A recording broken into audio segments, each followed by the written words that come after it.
love the Prime Minister until the Holness, brother. Rise to the occasion, go ahead, you know you're strong. No one can stop you. It's for you to make the best in life. Now that you've got the chance. Yeah, man, that's right.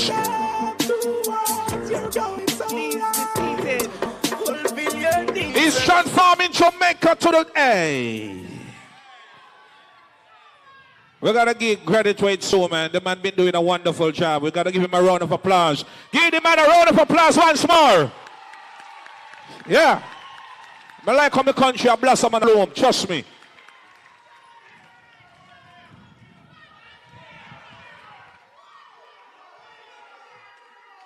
Jamaicans. And Jamaicans, your Prime Minister is here.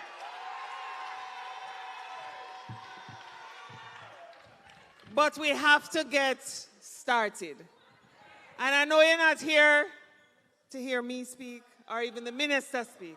I know you're here to hear your Prime Minister speak. But as is customary with every Jamaican event, I must ask you to stand so we can ask God to be in our presence. And I'm going to ask Ambassador Reid to just join us up here to lead us in prayer.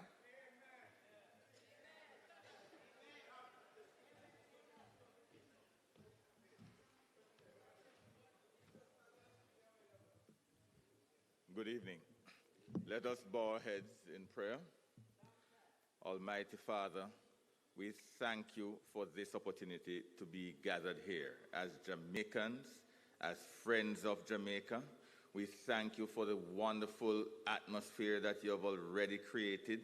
We thank you, Lord, for preserving the team that has come from Jamaica, Prime Minister Holness, Minister Johnson Smith, those who have traveled from near and far. We ask that your blessing will be on this evening's activities, that we will all be able to fellowship together, and that you will bless the food that has been provided, and that everything will be to your glory, to your honor.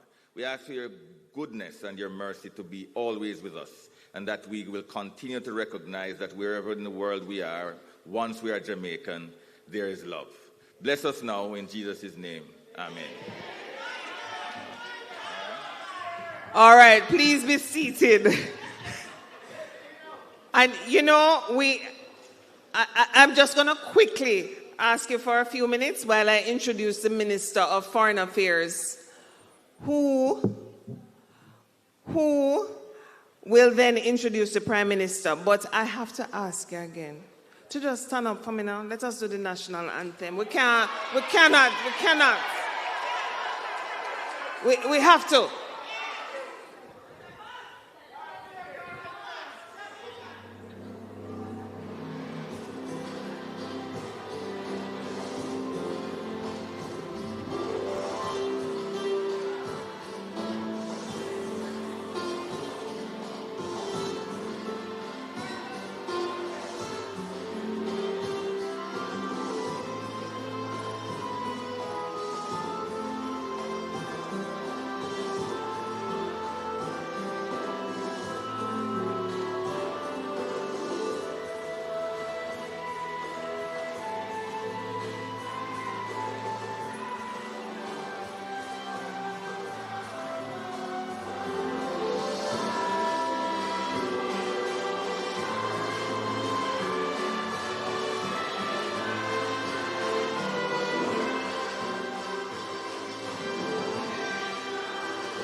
Please. So, Dr. the Most Honorable Andrew Holness, Prime Minister of Jamaica, Senator the Honorable Kamina Johnson-Smith, Minister of Foreign Affairs and Foreign Trade, His Excellency Esmond Reid, Jamaica's Ambassador to CARICOM, Mr. Arthur Sharp, Honorary Consul for Jamaica in St. Kitts and Nevis, and his wife, Mrs. Sharp, Colleagues and members of Jamaica's Foreign Service and the Office of the Prime Minister, representatives of Jamaican organizations in St. Kitts and Nevis, our Jamaican family here in St. Kitts and Nevis, good evening. It is with absolute pleasure that I welcome you to this evening's Diaspora Town Hall at the Carambola Beach Club. Here on the beautiful shores of St. Kitts, with the Caribbean Sea as our backdrop, we are reminded that while water separates our islands, purpose and peoplehood hold us together. This evening is about connection to Jamaica, connection to each other, and connection to the national mission here we share across borders. I wish in a very special way to recognize Mr. Arthur Sharp, Honorary Consul for Jamaica in St. Kitts and Nevis, and his wife, our very gracious hosts.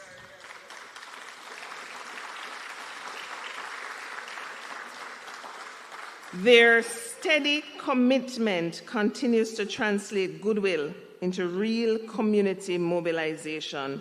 Honorary Consul and Mrs. Sharp, thank you for your warm hospitality and for again mobilizing Jamaicans across St. Kitts and Nevis to be present and engaged, whether by bus across St. Kitts or by boat for our brothers and sisters coming over from Nevis.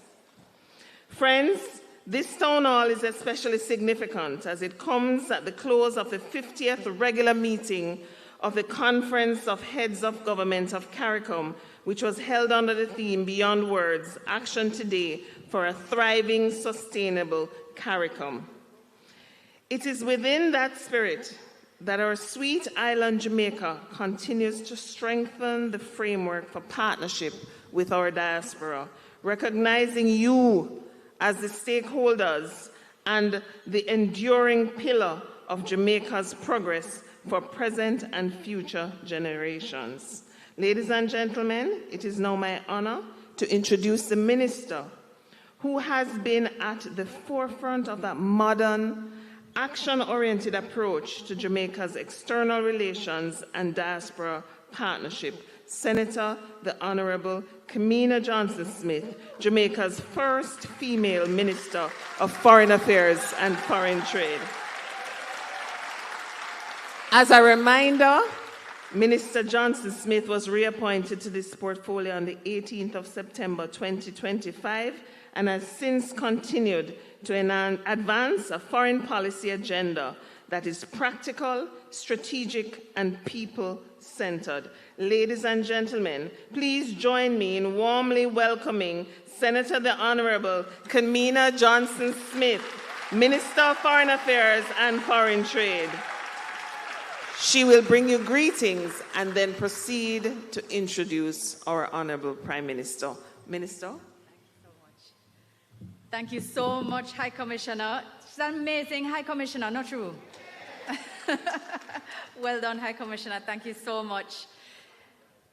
Dr. the Most Honorable Andrew Holness, Prime Minister of Jamaica. Our High Commissioner, Her Excellency Natalie Campbell Rodriguez, non-resident High Commissioner to Jamaica here in Jamaica here in St. Kitts, Ambassador Reid, Ambassador Betanayo. So we have 3 ambassadors here for you today. Other members of the Foreign Service, Mr. Arthur Sharp and Mrs. Sharp, our gracious hosts today. I have to greet you again specially, even though High Commissioner did already. And thank you again for hosting us today.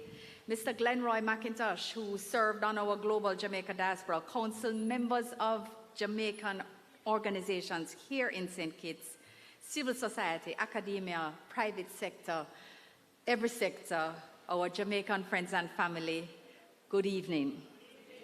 Good evening. What a great pleasure it is to be here with you. As you know, of course, a lot has been happening this week. CARICOM come to town. And Jamaica is, of course, participating as outgoing chair. You remember Prime Minister was chair of CARICOM from July to December last year, even though we had elections, even though we had Melissa, Prime Minister has led with strength, with conviction, with collaboration, and has been commended by all of his peers for the amazing job that he has done as chair of CARICOM for the last 6 months. So we want to say what a proud opportunity it has been for us here to recognize his chairmanship, as we also welcome the incoming chair, Dr. Terence Drew, who is your borough prime minister. Just, yeah, that's the kind of borrow him for a little. And he has been very gracious, of course, in commending the prime minister as well. So when the prime minister and I travel, we try to meet with our Jamaican community as much as possible. No matter how hard the agenda is, we make the time, and we are so grateful to see you here. You could be anywhere doing anything, and you have chosen to be here with us. So we thank you. As we thank Mr. Sharp for giving us a space, but we thank you for coming. We love you, and we appreciate your presence so much. Thank you. One bro God. And I know it is 7:42, but what time is it really? Every time. So, ladies and gentlemen, I've really been enjoying my time here in St. Kitts Nevis. The work has been hard, but the love has been clear, because everywhere we turn, we meet somebody who's from Jamaica, or whose mother was from Jamaica, father, brother, cousin, sister, or work with somebody who was Jamaican. So it's been a connection in every space. And that has been wonderful, because what we've been looking at is how much Jamaica has influenced St. Kitts and Nevis positively. In fact, even I met the very first Prime Minister of St. Kitts Nevis yesterday, and the first thing he spoke to me about was the 8 years he spent in Jamaica studying, and how Jamaica made him who he is today, was a part of that story. So you have a lot to be proud of.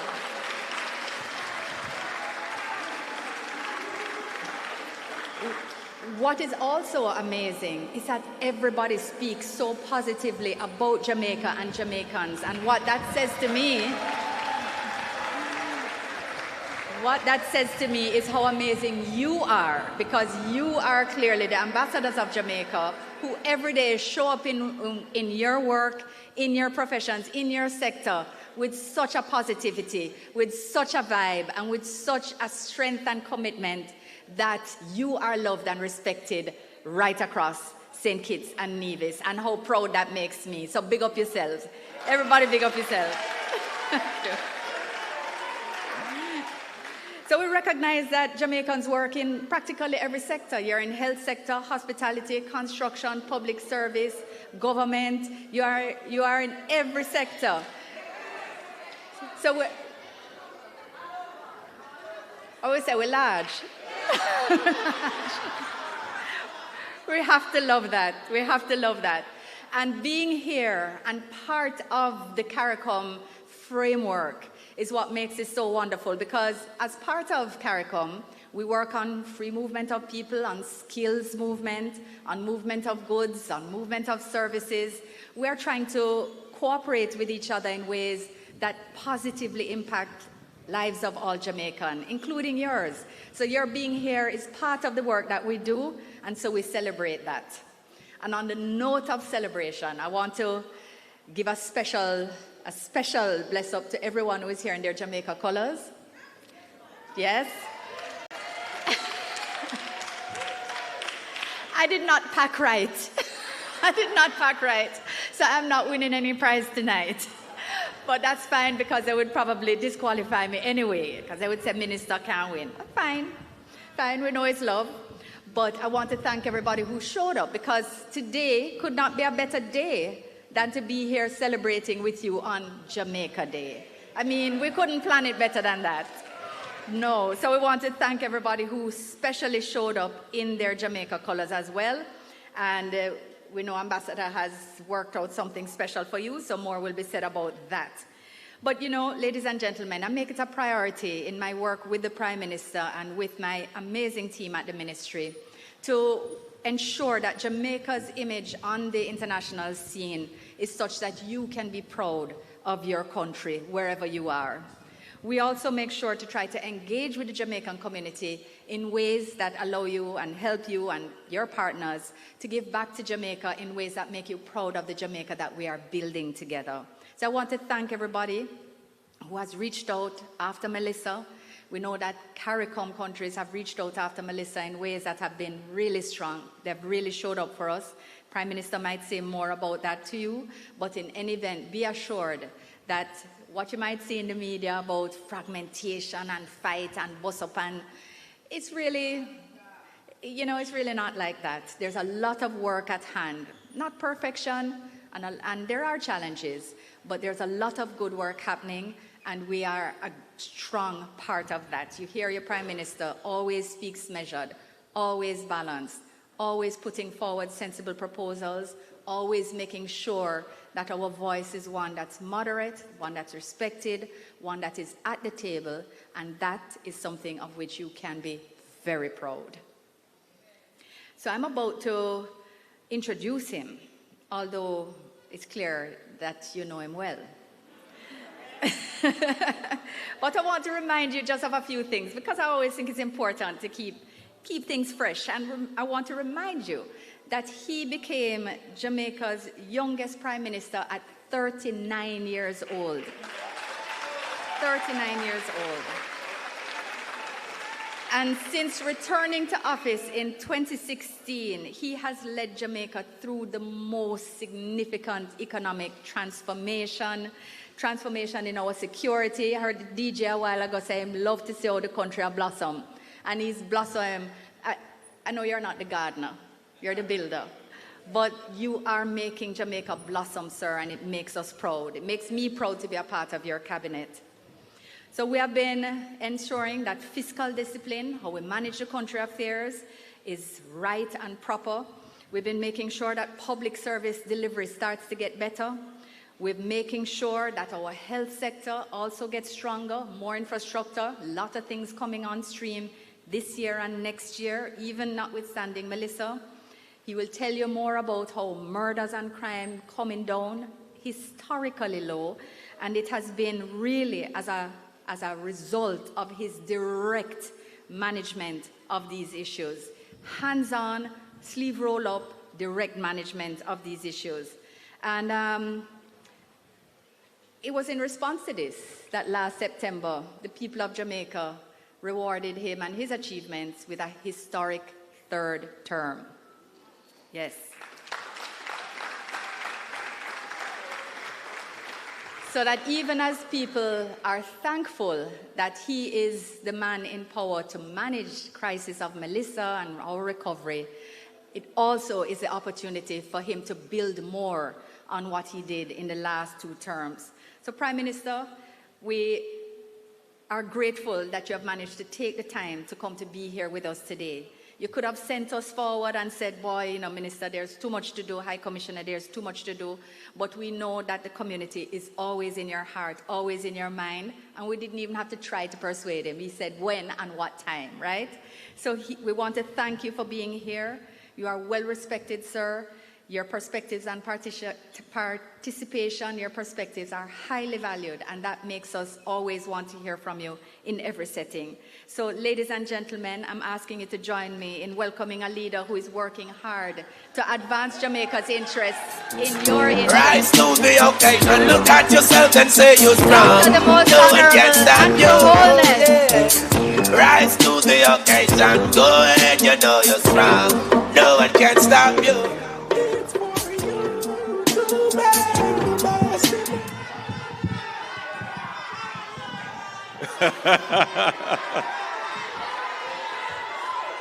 Oh, you're all looking so good. Please,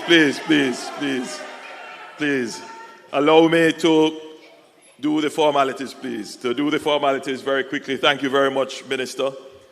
You are the superstar Minister of Foreign Affairs. All the other ministers and prime ministers, they literally say this. Can I have your Minister of Foreign Affairs? Of course not. No, she is a spectacular minister, dedicated extremely competent and assets to Jamaica.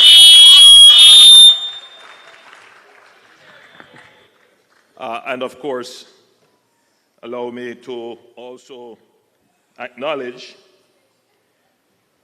from the Ministry of Foreign Affairs, our High Commissioner to Trinidad and Tobago, who has oversight of this country, Her Excellency Natalie Rodriguez Campbell, or Campbell Rodriguez.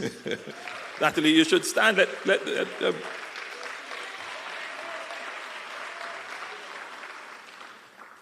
We have Ambassador Esmond Reed, and Ambassador is an appropriate title. Minister, did I promote him?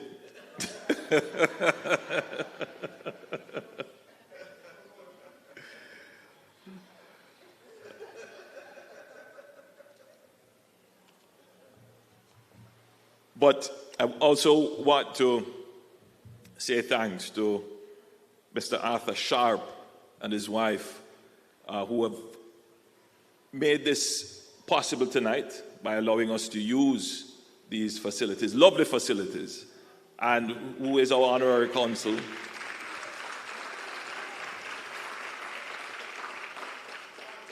Dedicated to the cause for many years. We are most grateful, and we would want to tell you thanks personally. And then, of course, to you, all of you who have decided to take your Friday evening. Some of you are coming from Nevis, yes, and I know you would have come by boat. And I gather with all of this wind, the water is very choppy, but you came nonetheless. And so I personally want to tell you thanks for taking the time. It means a lot, and it means a lot to me that you would have taken the time to come to see me.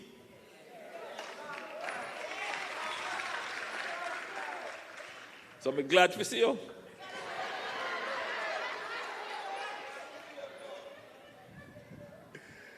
Because there's so many things to talk about, so many things to bring you up to date on.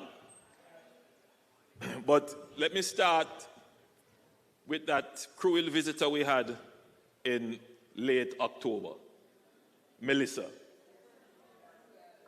I don't know how many of you have been following the news that they have upgraded the wind speed of the hurricane, and it is now tied for the most destructive and most powerful hurricane that has ever hit the Atlantic. So when you hear people talking about Jamaica's response to the hurricane, you have to put it into context that we were not hit by a normal hurricane. This was the strongest hurricane that the earth could produce, hit Jamaica. And as bad as it was, though, right? God is always looking out for us, because that's the only thing I could say. If not giving us more than we can bear. So he must know what our capacity is. So I was watching the hurricane passing along the southern shore, and I was worrying that if the hurricane turned, it would hit Kingston, and that would have been a different story.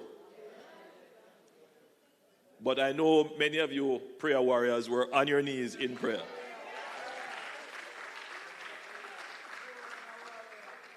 And it passed and it went further west, and it landed in Westmoreland, close to St. Elizabeth as well. And it was devastation. I don't know how many of you have been back to Jamaica to go and see the devastation yourself. Not yet. But when I flew over the day after, the only description I could give to truly convey the devastation is that it was an atomic bomb of wind and rain. When we landed in Black River, everything flat. Flat. When we flew over parts of Westmoreland that were damaged, White House, and those areas, flat. Very, very, very disturbing scenes. But what was very inspiring at the end of all of that, when I landed and I met the people, they weren't defeated. They weren't defeated. One young lady I met in Westmoreland, a video that went viral, she said, "You see my house gone, you see my neighbor, her house gone, my shop gone, but we have life. And we give God thanks for life. We can start again, we can build again." And even when we had the visit of some of our CARICOM prime ministers, one of the things they commented on was the resilience of the Jamaican spirit. Right?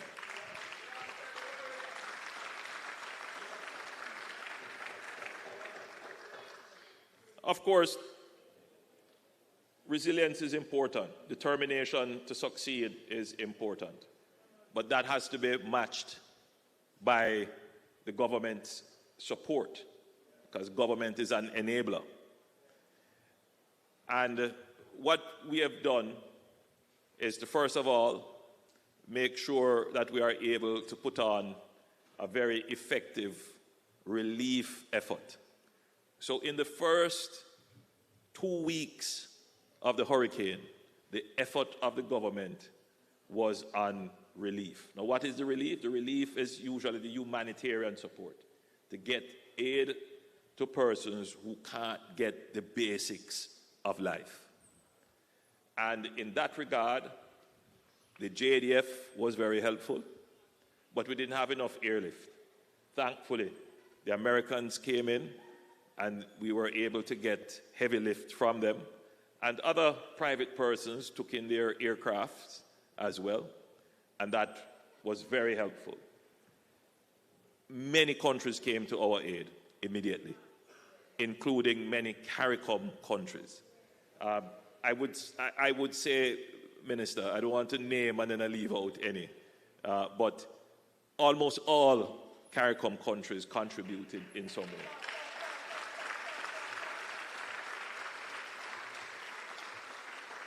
Some gave cash, some gave kind, some gave their time and labor, some sent building materials, all kinds of things. In fact, I will mention Guyana, because Guyana sent their engineering corps. They have been essentially living in Jamaica now for 2 months. They have rebuilt over 150 roofs of 200 that they have committed to do, in addition to a police station and a high school. They've done an amazing job. And as I said, since I started to name now, I don't know how I'm going to stop. But, you know, Barbados sent their field hospital, Trinidad sent containers of food, and so too did Guyana, and several other countries contributed cash. Yes, and assisted. And, you know, we're grateful.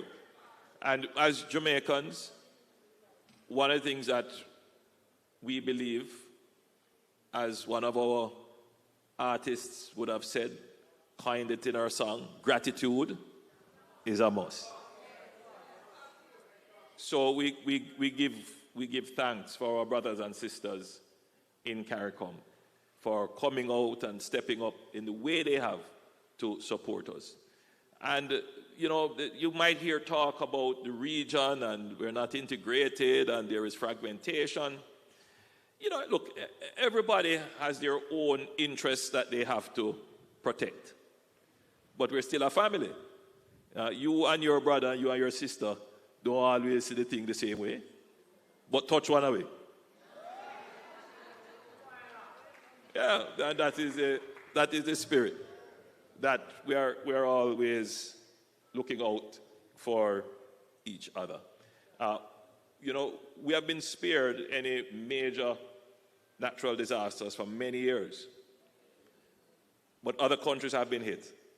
And what we did is that we prepared by establishing, through the Jamaica Defense Force, a disaster assistance and relief team called DART. And we have deployed that DART team across the region several times. We deployed for almost 6 months to Dominica. And we deployed for a month in Hurricane Dorian, I believe. 2 months in the Bahamas, 3 months. 1 month in the Bahamas, and I believe we did almost 6 months in Dominica. Mm-hmm. So we have been helping each other, right? And that is how it has to be. I make this point to all of you here, that you hear this thing that we talk about, climate change. Climate change is a real thing, right? Especially for small islands like us. The weather is changing. And we see that in many ways.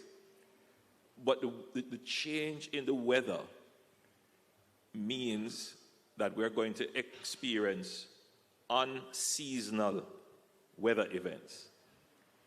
Let me just walk you through that very quickly. Imagine we had Beryl in 2024. After Beryl, we had 3 weeks straight of rain every day. Some of you would know that because you're here. It destroyed our road network right across Jamaica. And you know the roads there already. Then we had an intense drought. So you move from having lots of rain to drought. And then comes Hurricane Melissa. And by the way, after Hurricane Melissa, we also had a week of rain. So this is quite unusual. But we expect that we will be having these weather events more and more. So we have to now be prepared for it. I will address that a little later, but I want to come back to the relief effort. So you would have heard some complaints about persons not getting relief efforts, they're not getting the packages, and all kinds of things you may have heard or seen. Absolutely nothing like that. There were instances of communities that we could not reach. And the reason for that is that we simply just didn't know of these communities. That might shock you. But it is true, because there are many communities that have sprung up informally. So it's one thing, so we know the communities. People know, the councillor would know, people, so everybody would know that community, but it's not on a map. So think about this. You are sending out helicopter pilots to go and find somewhere. It's not on the map. How are they going to find it? So it took some time for us to actually be able to map all the communities, find out where they are, give instructions as to where they could go. And that is an area that we need to strengthen in terms of the orderly mapping of Jamaica. So we know every community, even communities that don't want to be known. And there are communities like that because they are not regularly settled. There are persons living on lands for which they have no title or no rights to, and they feel that they should live in fear. But informality weakens our disaster response. And as a society, we have to take a very comprehensive approach to how we're going to ensure that in the event of a disaster, we are able to reach you. Whether where you live, you have title for it, or you live on Gully Bank, or you don't live nowhere, or you live somewhere. We need to be able to find you and provide the help to you. So we have made some changes within the government to improve ODPEM, that is the Office of Disaster and Emergency Preparedness Management. We are restructuring the JDF to be able to focus more on assisting in the immediate aftermath of the disaster. We're going to strengthen the local authorities so that they're in a better position to be the first responders in the event of disaster. So there are some lessons that we have learned, some things that we have done, that in the event of the next disaster, we are able to respond and respond even better than we were able to do in Melissa. You notice that after 2 weeks, you don't hear nothing more about the relief effort, because we were able to put in place a really robust logistics operation that delivered, I don't remember the figures, but it's hundreds of thousands of packages to households that were impacted. And it has gone fairly well. I must at this point commend the efforts of the average Jamaicans, who themselves made it a point of duty. It almost became fashionable for every Jamaican to be packing up their bags and of care packages and putting it in the back of the car and heading out to Westmoreland or Black River or some other community in the affected area. And some of you would have sent back things to Jamaica, utilizing the waivers that we put in place to assist with the shipping of stuff to Jamaica for the relief effort. Now, just a quick word on that. We're grateful as a country, and it shows the solidarity of the diaspora and those Jamaicans who are living abroad, and the care you have, the connection you have to your family. And it has worked so well that there is a massive pile-up now at the wharf of barrels and pallets and all kinds of packages that have been sent, which have not yet been cleared. And so it's creating a little challenge there because it is causing some congestion on the wharf. But I want to say thank you to all of our Jamaicans overseas, the Jamaican diaspora, for all the contributions you have made, either directly or through the national accounts. We are very much appreciative of it.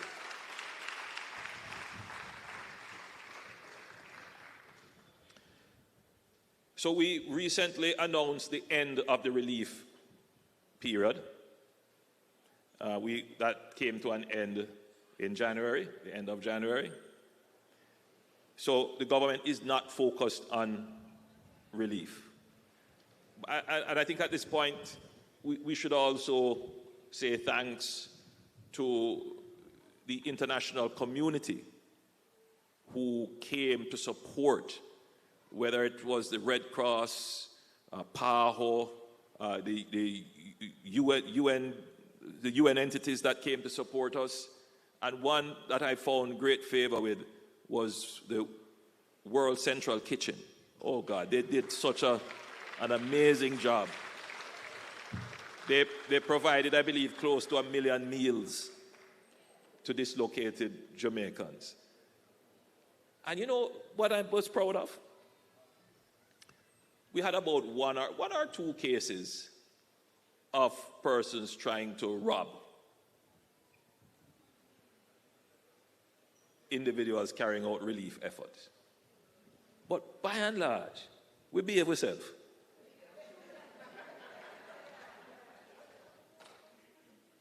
By and large. Which tells me that we can't do it. We can't do it. It's just a few bad eggs we have. But by and large, there was no, with a disaster like that, with the crime problems that we had, there was no break in our national security. There was never a time when we had to declare a state of public emergency.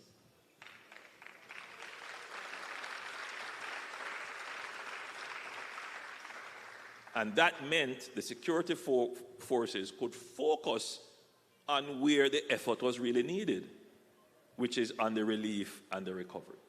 So the relief went fairly well. And we ended that phase at the end of January. And we're going to officially end the recovery phase. Now, what is the recovery phase?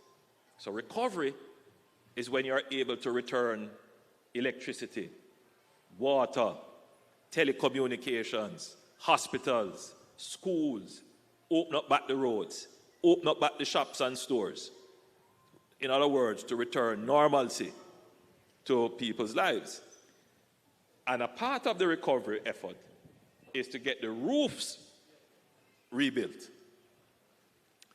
So the roofs program spanned both recovery and the other part of the effort, which is called Reconstruction. So we have started the recovery of roofs with a program that we actually call Roofs. And that is the restoration of owner-occupant family shelters. And we are giving grants to persons who have been severely damaged, or total damage or severely damaged, of 500,000 Jamaican dollars. And that is significant. That will help you to restore two rooms on your house. For people with moderate damage, remind the minister what they get. They get, I think it's 200,000. And for people who get minor damage, 2 or 3 sheets of zinc off their house, they get $75,000. So we have started that, and we have allocated in the budget 10 billion Jamaican dollars. And that will help about 50,000 Jamaicans to recover.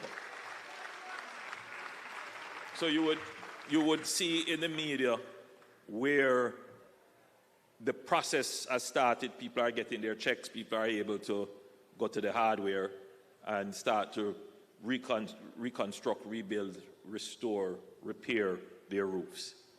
Already we are about 97% recovered, if not more than that by now, in electricity. We're 97% recovered in water. Schools are back. All schools that can reopen are reopened. We have different modalities. Some schools are reopened, but they don't have regular classes. Some schools are reopened, but they are online. I think the biggest fallout, which is of concern to me, is that the Ministry of Education has reported that there are about 1,000 kids that they have not been able to track and get them to come back to school. But the good news is that the ministry is actively trying to find them, to get them back into school. Because I always believe, in the worst of situations, it is better for you to be in school than not. So we're going to find them and bring them back to school. And the other good news is that we have approved, well, almost $5 billion for the Ministry of Education to do the restoration and rebuilding of schools, and that is going on right across Jamaica now. So yes, for the next month or so, there will be a little bit of dislocation, but as soon as those schools are restored, kids will be going back to their normal school schedule. So the recovery is going fairly well. Now for the big thing, the reconstruction. The reconstruction has to take place on 2 levels. The first level is that we have to look at what was destroyed, and we have to figure out, Should we build this back?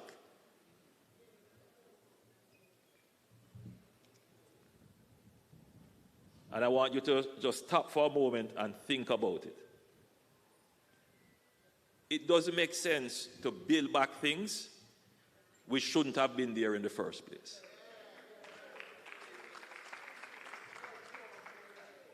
Let me give you an example. If we were building a hospital today, we would not build it in a low-lying area close to the sea.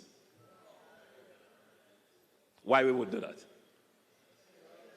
Hurricane going to come, high tide, flood, all kind of things. So we'd find a better place to put it. But we have hospitals that we have, inherited from colonial times. For example, the Black River Hospital. And you know where that is, right on the shore. So you really wouldn't want your hospital to be in a place where it is going to be so exposed. That will break your ability to continue to give service to people, right? So if we were building the hospital now, we would build it in a more secure location. So if the hospital is destroyed, why go back and build the hospital there? No, we have to be smart. We put it somewhere else. And there are a few hospitals like that. One of them, as I mentioned, Black River, Noel Homes, and the Falmouth Hospital. Again, very close to the sea, near the shore, and in a low-lying area. So we have to figure out where we're going to move these hospitals and put them. Then, I want you to think about some of our roads. You ever wonder why we build the roads on the coast? Why we run the road beside the river? Why we put the road on the steep hillside? Why we cut the road on land that you know is going to slip? Think about it. Many of these decisions were not made by us, right? Some of them are legacy from colonial periods when the route to market from the farm traveled along a river to carry into town. The route to the port to get the banana or the sugar, you travel along the shore to the port. And that is how most of our roads, which started from donkey track, and then it became the normal route, and then we just decided to pave it because that is the route. But if we were doing it today, would we do it like that? No. So we have to go start to think, no, we need a new highway, because I don't know how many of you knew this, but to get into St. Elizabeth by road was a problem. The road couldn't carry the traffic. And when everybody's going down there, it just was a knot. It just wouldn't work. But that also shows you that you need a better road network to be able to be responsive in an effective way to a disaster. So we have to build some new roads, but we can't build them in the same place and in the same way. So in the reconstruction phase, we're going to look at what is there, and we're going to say, what can we build differently? So we're going to build either in more secure and defensible locations, but we're also going to build to different standards. We're going to build it such that if there is another super phenomenal event, another extreme event, like Hurricane Melissa, the facility will not be damaged, and the facility will be able to continue service. I want to spend a little time on this issue of the continuation of service. As I was flying all over Jamaica in the impacted areas, there were times when we stopped at hospitals, and the chief medical person there would come up to us and say, "We have a mother who is about to deliver. We have no electricity, no water." We have patients that we have nowhere to put them. The hospitals did an amazing job. The doctors and nurses, I have to give them commendations. They did not abandon their post. Many of their homes were destroyed, and they stayed there under far less than ideal conditions.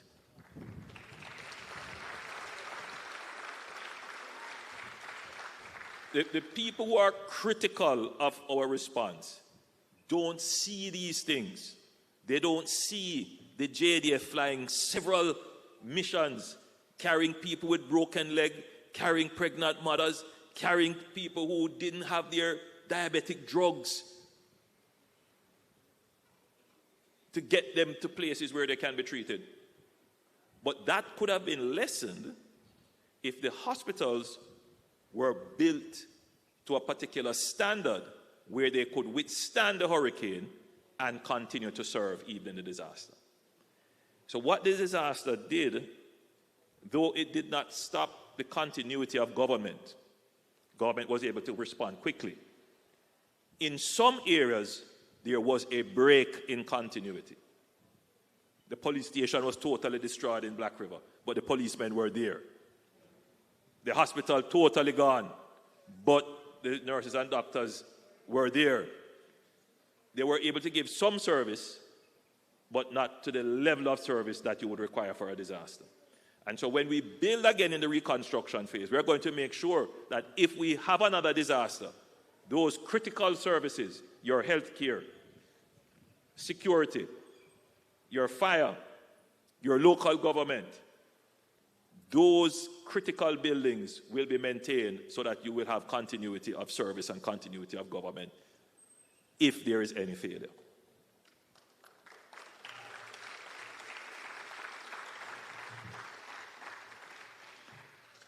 Something that is seared in my mind from watching the international coverage of the hurricane, which I'm sure many of you were watching the international coverage.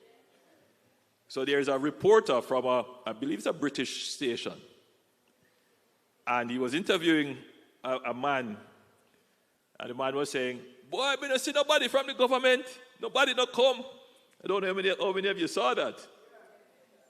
The only people we see are the Lakovia police. But what it did for me was to show, to be, it really gave an insight into how Jamaicans see their government. Right? If I don't come, the government don't go.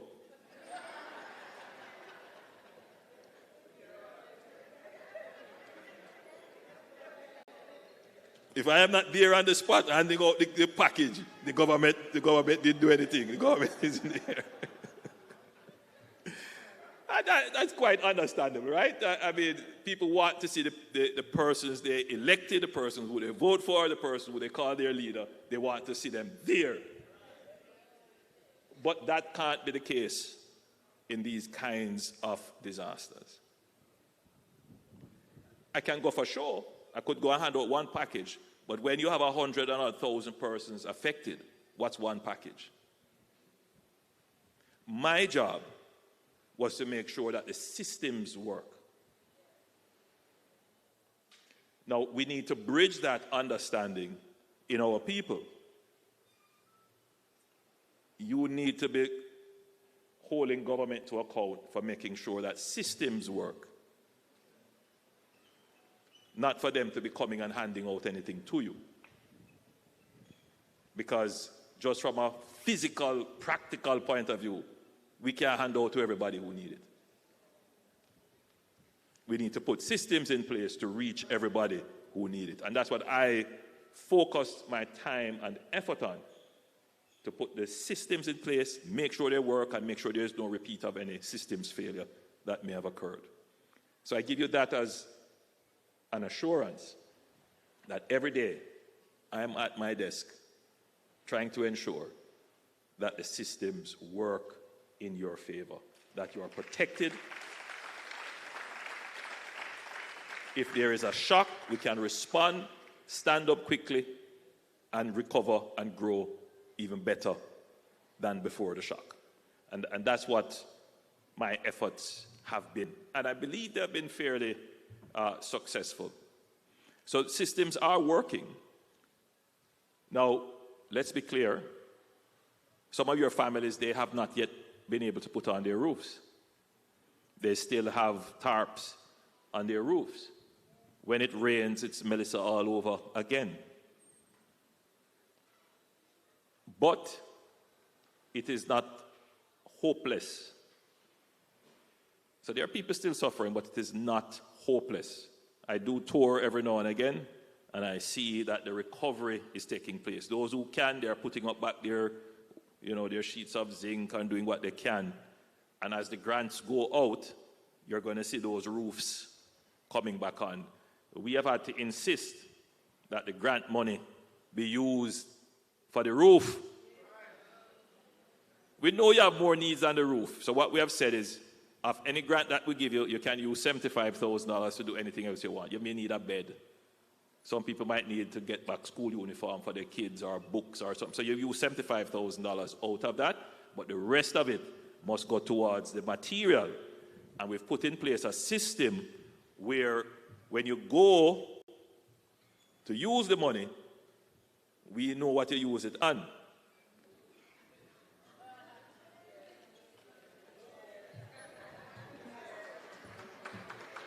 So, because it's all digital, it's all digital.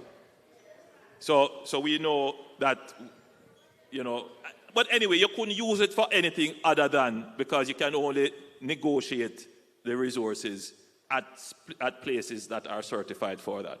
So it's hardware stuff you're going to get to repair your roof. And I think that is only fair, because if you never need it, give it to somebody else now. And not to mention that the NHT is out there as well. They have given out over 5,000 grants in total so far. So there are a lot of funds going out, but you know what? Everybody keep it secret. Nobody tell anybody that they get. So I give you a joke. We give out multiple grants. So we give out building grants for the roofs program for building, and we gave out some relief support grants that households that we have assessed, they would have gotten some cash grants that they could use to buy food supplies and to restart their lives. And so people were getting the grants. So it's like $30,000 to $40,000 a fortnight or something like that. So when I announced the roofs program, there were some people grumbling, but didn't want to say anything because they said, this is all we're getting? That can't repair a roof. But you see, they didn't want to come up and ask any questions, lest they were not supposed to get that grant. So we had to reassure them, no, look, yes, we assessed you. You gave us your details and we sent the funds to you. Yes, you're supposed to get the grant. That is not the housing grant. That is to help you in the relief effort with a little food and so forth. But that is the challenge, right? People are going to be very cautious with saying, I got. But the target is that so far over 50,000 people, based upon the funds that we have projected, will get grants to assist with the recovery. So I'm saying all of this to you, and I'm certain we'll get back home, that we have to be careful when we craft notions that nothing is happening and nobody's getting assistance. That's patently untrue. And it creates a kind of dampened attitude of positive recovery. And if we need anything now, is a positive attitude for recovery. So I just want to put that on the record and to inform you as members of the diaspora. Now, we are going to be establishing an entity called NARA, the National Reconstruction and Resilience Authority. So yes, we're going to reconstruct the stuff that was destroyed, but we also have to look at things that were not destroyed, But if it were destroyed, we would be in problems. So like KPH. So we have to look at how we can rebuild, improve KPH, so that if, God forbid, anything were to happen in that region, KPH could continue to deliver critical services. So that will be a project under the NARA. That's not a reconstruction project, that's a resilience project. Right?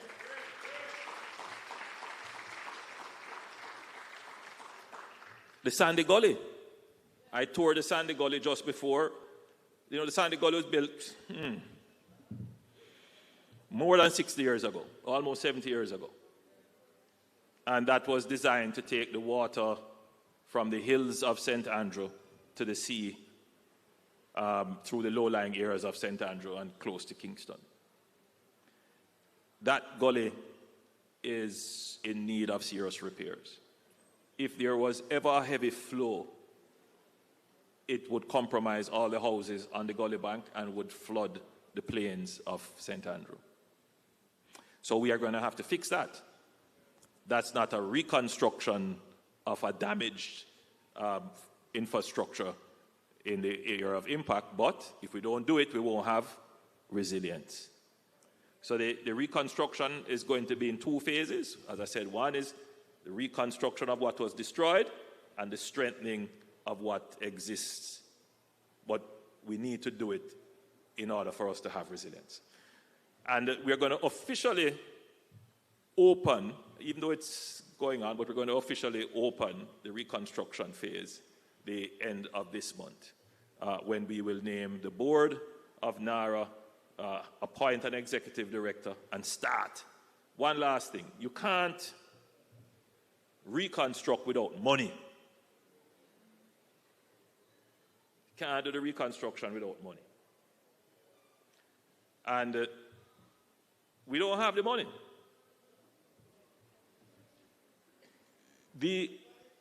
Let me put some things into context for you. I want you to just bear with me for 2 minutes with this. The World Bank estimated that the damage was somewhere in the region of about $8.6 billion, my vague recollection of it. We just finalized that figure through the PIOJ, and it is closer to $10 billion of damage. US are talking, when they're talking US. Anybody knows what is Jamaica's GDP? Jamaica's GDP is about $21 billion. You get the magnitude of the disaster? So almost half of our GDP. All right. So we wouldn't be able to find that to recover. Now, granted, not everything that was destroyed is public. Hotels, private businesses, private residents, but it's still destroyed. And the government don't own all of the GDP either. The GDP is where you produce as well. So the impact on the society is great. Now, Minister Johnson Smith and myself, we went to something called the G20, which is the group of 20 leading economies in the world. And we spent the time there in dialogue with the international financial institutions, and they were very sympathetic to Jamaica. Now, when you go across the world, Jamaica is the most known island.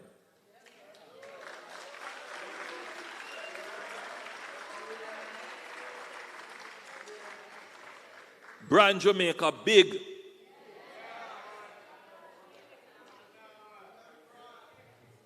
And you have made it so.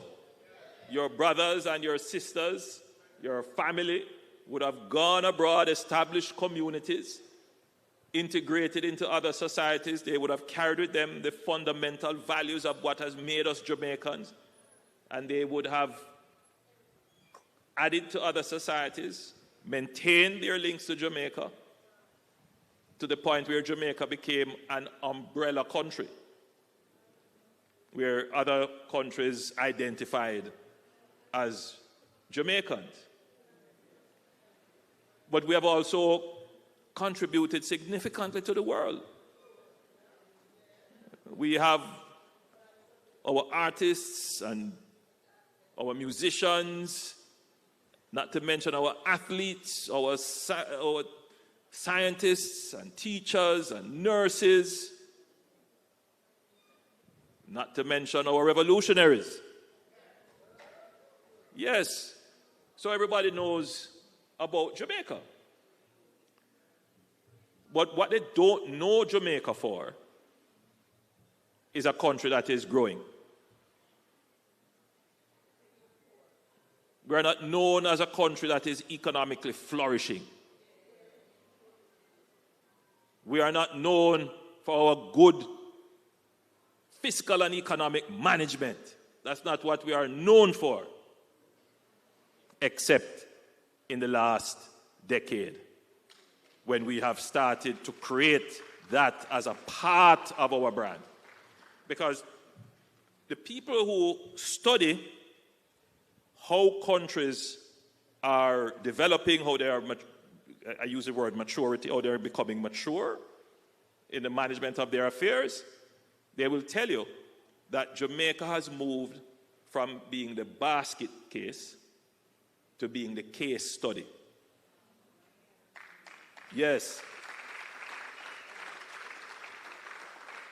Now, that is an idea up here. For most people, that don't really translate to anything. When you walk into a store in New York, into the sports store, and the person come over and say, what are you looking for? And you say, I'm looking for sneakers. They say, you want a Usain Bolt track shoes? Which has happened to me. They're not going to ask you about your finance minister and how you managed to reduce your debt. They don't ask you that. Or they might ask you about Buju Banton or one of our singers or so. Or Bob Marley or so. But they're not going to ask you about your prime minister and how he's developing your country. But in certain sectors, it matters that Jamaica has started to take the management of its economy into hand and has had very good returns for doing that. Jamaica is now about 2 steps away from what is described as investment grade, where you can put your money in the country and feel safe. Remember, our debt was as high as 140% of GDP. Were it not for Melissa, this year we would have reached 60% debt to GDP. We were able to go 10 years without any new taxes. We are the first government ever to be able to execute a tax refund. People who live in the United States know what tax refund is. When you submit your tax returns, you meet certain criteria, government actually give you back money. For the first time ever under our administration, Jamaicans got what we call a reverse tax credit. Yes.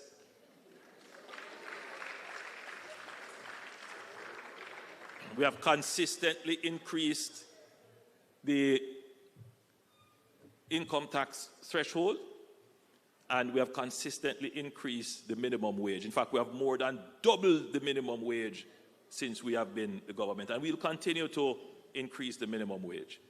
We have increased the general wage levels in the country. There are a lot of talk about wages, but when we talk about it, we must talk about it in factual terms.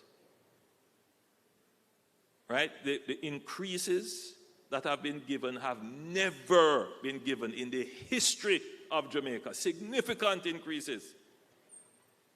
We have improved the management of our economy such that we are now able to increase our budget on national security. I want you to bear this in mind. that there were years before when there was no capital budget for the Ministry of National Security, meaning that the government couldn't buy a police car. Today, every Jamaican benefits from a murder rate that is below 1,000 murders the first time in 30 years.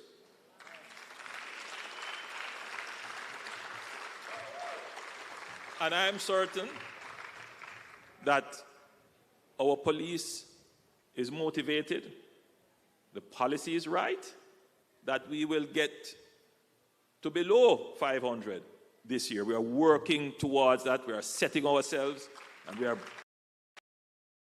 we will have that. In other words, homicide, the killing of a person, is the ultimate expression of violence. And unfortunately, in the last 50 years, violence has become associated with the Jamaican character. I say it very cautiously as the Prime Minister of the country. But I have to be frank with you, my people, that we have allowed violence to creep into our daily interactions. And the result of that is that we are using violence as a means of resolving conflicts. We're going to put it in some nice terms. They say intimate partner violence, but you say man and woman business. There was a time when we even accepted that, I'm not even going to say it. But there are some people who believe in violence in intimate partner relationship. And if you're not showing violence, then you don't really love. But that has also crept into, if you're not beating your picnic, you don't really love them because you're going to make them go on bad. And what has happened is that there is no limit as to how you discipline your child. So you have violence in how you discipline children.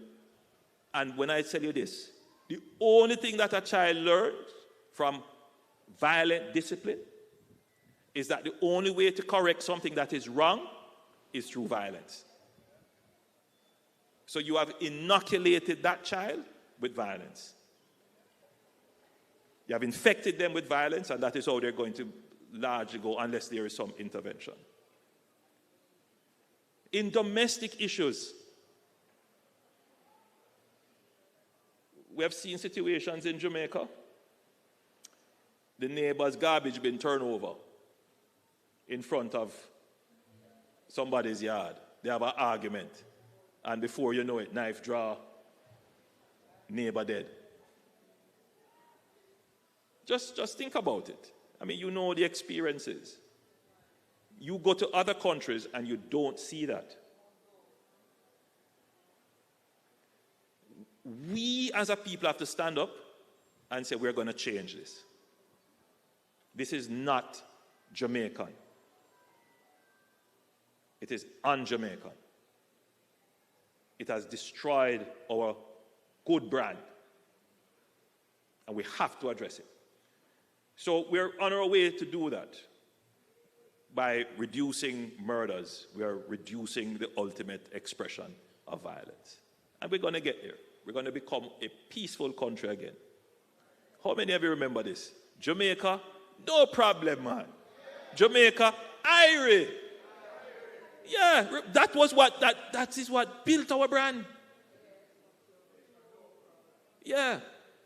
But we are allowing a certain kind of behavior to destroy who we are as a people. So, this decade, we have largely dealt with the fiscal management of our economy, and that will last us, that will put us on good stead. This decade, we're going to deal with the issue of violence in our country, and that will put us in good standing. But we're going to also use Hurricane Melissa to rebuild our infrastructure. So when we went to the G20 and we met with the international institutions, they say, yes, Jamaica, we like Usain Bolt and all of that. But you know what we really like? You know what we're really proud of? That as a small country, you have run your affairs responsibly. You don't spend more than you earn and then expect the rest of the world to lend you money sympathetically. You don't run your affairs poorly and then blame the rest of the world for conditions that everybody else faces. You have started to stand up like mature individuals and realize that there is nobody coming to save you. You have to save yourself. You're always talking about your independence. Well, the only way you can be truly independent, is when you're economically independent. That means you don't owe nobody, nothing, and if you owe them, you know you can pay them back. That is the position that we are in today. And so the international community had no difficulty in immediately saying, you have done well. We will set aside $6.7 billion to help you with the reconstruction of your country. We have never been in that position before. Just think about it. We'll be waiting on people to come with aid or somebody to come and do something for us. No, we are truly now exercising what we call our agency, which is the real essence of being an independent nation.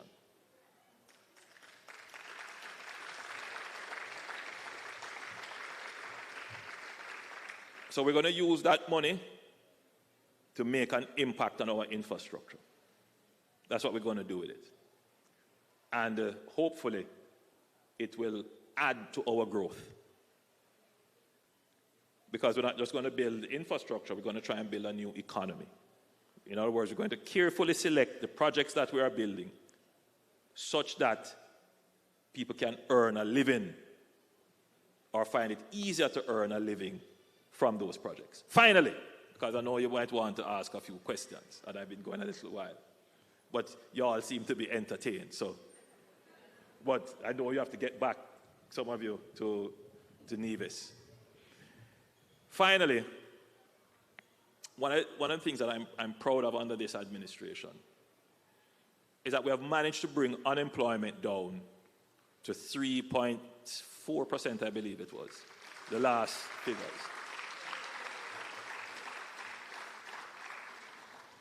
No doubt there will be a little uptick in unemployment because of Melissa. Many hotels are closed, many businesses are closed, and so there will be an uptick. But the 3.4% or 3.5% unemployment technically means that Jamaica is at full employment.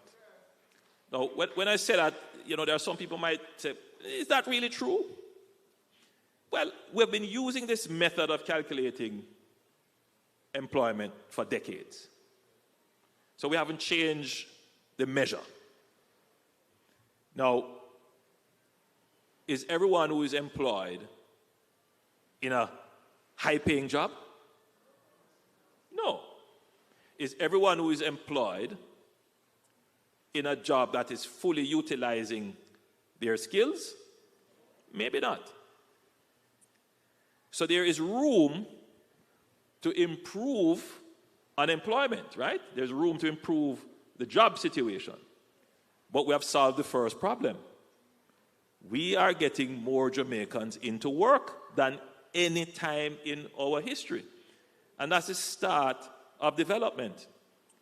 Once you are in a job and you're earning income, that's the beginning of your independence. You might not be able to buy the car you want or the house you want, but you'll be able to send your children to school. So that might be your first investment. Now, the task for us is how do we improve the quality of work that you have? Big challenge. Because we don't have all the industries that pay well. And so while we are bringing more people into the labor force, we are still losing a lot of people going overseas. People are saying, boy, yeah, I see the job here, but I don't want this job. I'm going to go overseas to try and get a better job. Hence, I'm here talking to a lovely audience of Jamaicans. Now, Jamaicans have been doing this for over 200 years. We have a Jamaican diaspora in Honduras. We have a Jamaican diaspora in Costa Rica. We have a Jamaican diaspora in Colombia. Yes, in Panama. In Belize, there's a Jamaican diaspora. We have a small Jamaican diaspora in Guatemala. We have a Jamaican diaspora in almost every Caribbean country. Yeah. So that is not going to change overnight. But what will change in the next 10 years? You're not going to be leaving because you couldn't find a job. And you're not going to be leaving because you couldn't find a good paying job. We're going to change that. That if you leave, it's because you meet somebody and you're married off and you have to go with them. Or you leave because you want to go on a vacation. Yeah, Jamaicans can go on vacation too. Of course. Yeah, in other words, if you're migrating, it's not because of economic issues. And that's one of our objectives, right? Because ultimately, if we're going to build a country, we need talent. We need people. And what has happened to us for 200 years is that we have been sending away our most talented people. Jamaica has been a net exporter of talent to the world. That's the reality. Now, if that talent is building somewhere else, boy, can you imagine if we had that talent building in Jamaica? So we have to create the conditions for our talent to remain in Jamaica. And that is what I'm dedicating myself to do.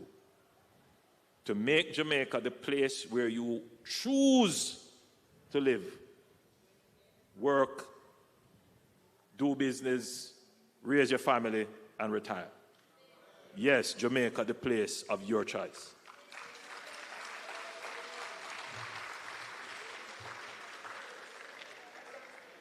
And there are many strategies we have in place, and we're getting there.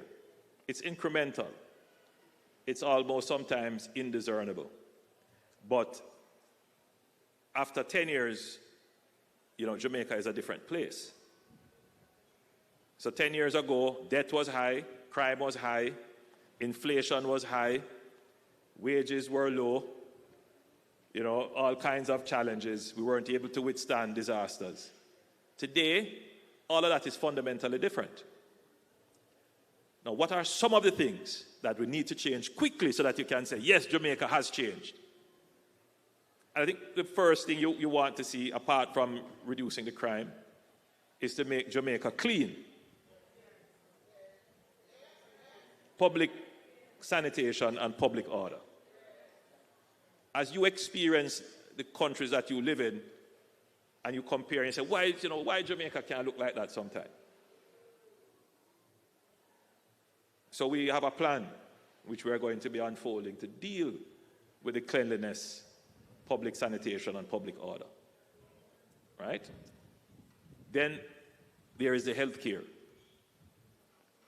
So that is a big concern for a lot of people. And we are making the investments in increasing healthcare capacity, but there is the care in healthcare which is posing a challenge. There are a lot of Jamaicans who feel that they are not being cared for in healthcare, meaning they are receiving the treatments and the drugs and so forth, but they feel that the care, the heart, sometimes, the compassion isn't there. And, you know, I have to also be very considerate of the pressures that the nurses and doctors are on. I mean, I've been into some of those waiting areas. It's not the most ideal. And sometimes they have to be very efficient and very assertive in what they're doing. And sometimes that may not come across in a compassionate way when persons are suffering under illness.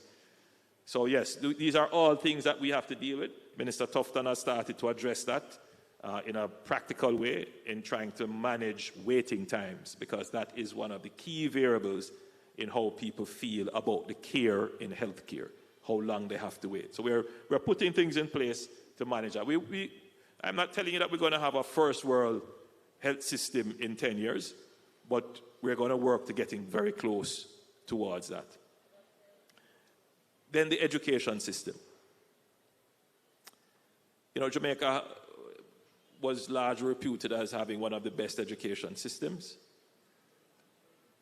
but then we didn't have access. So we had high quality but low access.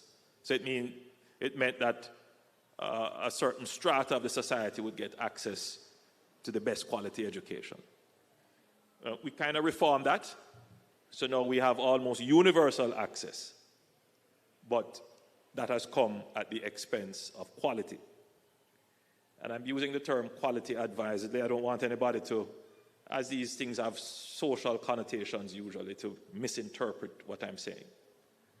I mean, there is a standard functionality that we expect the average citizen to receive from the education system. The ability to articulate in the language, the official language of the country. And though many persons are able to write, they are not able to articulate in the language of the country. That can pose issues, especially when it comes to employment, and our economy is built on service, and to deliver service, you usually have to be able to articulate in formal language. And that is a weakness in our education system that we must address. In today's world, you must be computational. You must have mathematical functionality.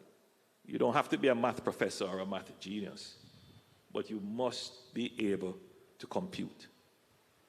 And again, numeracy is an issue. We see it in our scores when we compare ourselves to others, and this is something that we must address. Unfortunately, as a cultural matter, we grow up and say, boy, I never like mathematics, or boy, I can't do maths. And what that has done is to seep into the minds of our children that mathematics is not important. And that in today's world, I would advise all parents to ensure that their children pay attention and focus on mathematics. Absolutely important. Absolutely important. We have to become technologically aware, because technology is being integrated into almost every aspect of life. Now, we see ourselves as consumers of technology. So we buy the phone, and we download the apps, and we consider technology almost like an appliance. That's good. But we now need to start to consider technology more as like a tool. So we're not using technology to satisfy our consumption. We're using technology to create value. And that is going to be the distinguishing feature of countries that grow and sell products and countries that don't grow but buy products.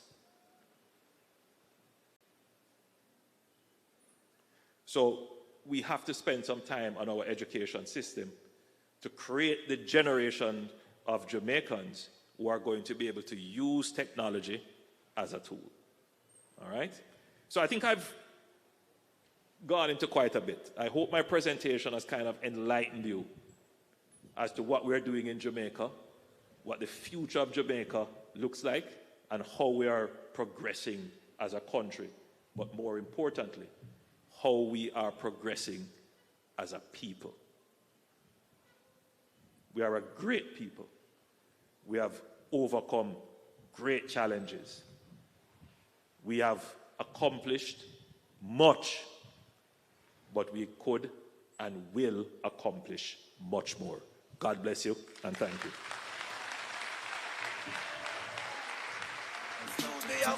Look at yourself and say you're strong. No one can stop you. Oh, yeah. Rise to the occasion. Go ahead, you know you're strong. No one can stop you. It's for you to make the best in life. Please join me in thanking the Prime Minister once again. And I'm just going to ask for the two chairs to come and ask the Minister and the Prime Minister to join me back up here, because where Jamaicans are gathered, we have to take a few questions. So Minister Johnson Smith and Prime Minister Holness. And there's a mic to the right, to my left, your right. If you have a question for the Prime Minister or for the Minister, I'm going to ask you to just go right there. Or if you just have a comment, I see that gentleman ready. Couldn't wait. And I am hoping, please bring them so that they're comfortable. And you have to let us know who you are and guess what parish you come from. No, that's a very interesting question you asked me to answer. Okay, so your question is for the Prime Minister? Yes. Okay. I am the older Andrew Holness. I know him very well. It is nice to see you, Prime Minister. How are you, Doc? I am good. It's been a while since the last time you were here. Yes. Thanks for your presentation. Thanks for your presence. And I have a question. Is it in your thoughts how us Jamaicans who live in St. Kitts can contribute to the electoral process? I would like to vote. Come on. I mean, not because you're my family. I would have voted for you. But I'm sure it concerns us all. It happens in other countries that we get an idea, we get the opportunity to cast our vote remotely or something like that. All right, so let me answer quickly and directly. Remote voting is not an impossibility.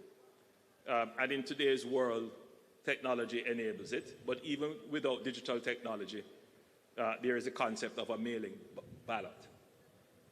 Our Constitution, however, does not recognize that, and our electoral law does not recognize that. As we mature in our democracy, it may very well become possible. Future parliaments may say we need to bring the diaspora in and do it.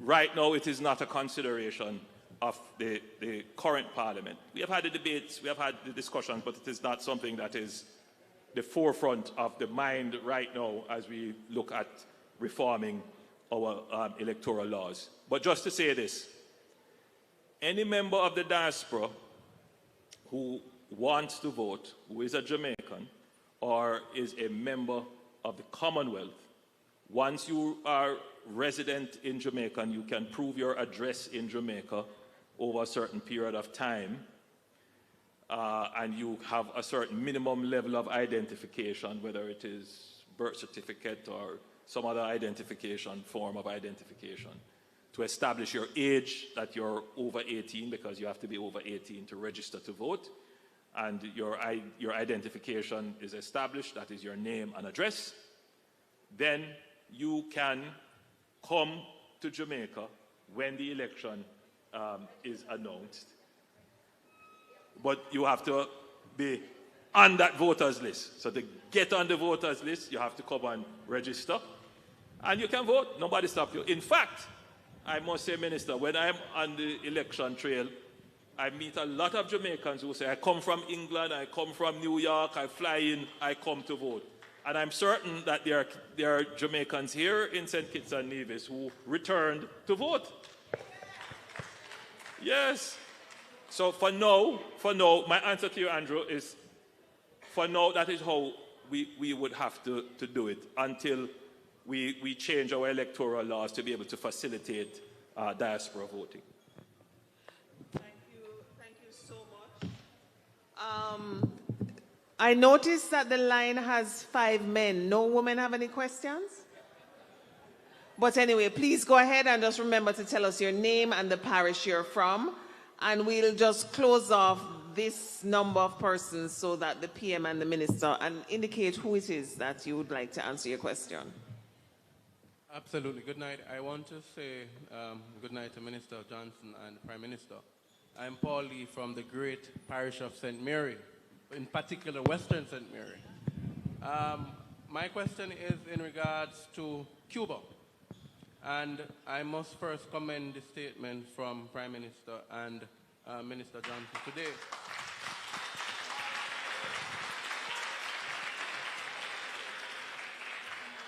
Now, I believe Jamaica has to play a critical role in what is happening in Cuba. I have visited Cuba many a times. I'm wearing my red tie in support of Cuba. And I believe we cannot allow Cuba to suffer, because if Cuba suffers and that humanitarian crisis is created, the first place they're going to come to is Jamaica. And so I want to commend you, Prime Minister, for your presentation at the CARICOM Heads of Summit.